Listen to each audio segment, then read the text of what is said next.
এই যে চুরেরা চুরি করে বাংলাদেশ থেকে 28 লক্ষ কোটি টাকা বিদেশে পাচার করেছে, আল্লাহ যেন তৌফিক দেন ওদের পেটের ভিতরে হাত ঢুকিয়ে সেই টাকা যেন নিয়ে আসতে পারি।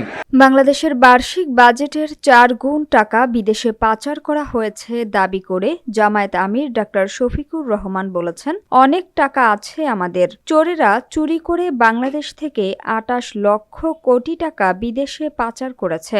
আল্লাহ যেন তৌফিক দেন ওদের পেটের ভেতরে হাত ঢুকিয়ে সেই টাকা যেন নিয়ে আসতে পারি। একটি রাজনৈতিক সংগঠন এই সব কিছু স্পষ্ট।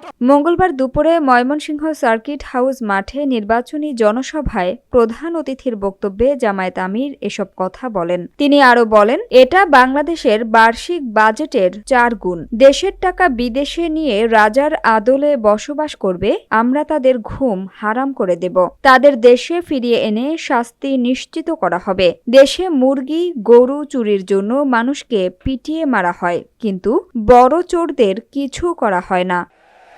হিসাব নিকাশ আছে তো, আমি আজকে হিসাব নিতে আসছি আপনাদের কাছ থেকে। হিসাব বুঝে নিতে হবে না আমাকে?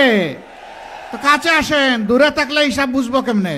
এই দেশটা আমাদের প্রিয় দেশ, জামায়াত তা হতে দেবে না। শফিকুর রহমান বলেন, মানুষ বাংলাদেশের পরিবর্তন চায়। এবারের নির্বাচন কোনো সাধারণ নির্বাচন না। এবার 2টি ভোট, একটি হ্যাঁ মানে আজাদি, না মানে গোলামি। হ্যাঁ ভোট মা বোনদের আশা আকাঙ্ক্ষার প্রতিফলন ঘটাবে। আপনারা প্রথম ভোটটা হ্যাঁতে দেবেন, দ্বিতীয়টা 11 দলীয় জোটের প্রার্থীকে দিয়ে ইনসাফ কায়েম করবেন।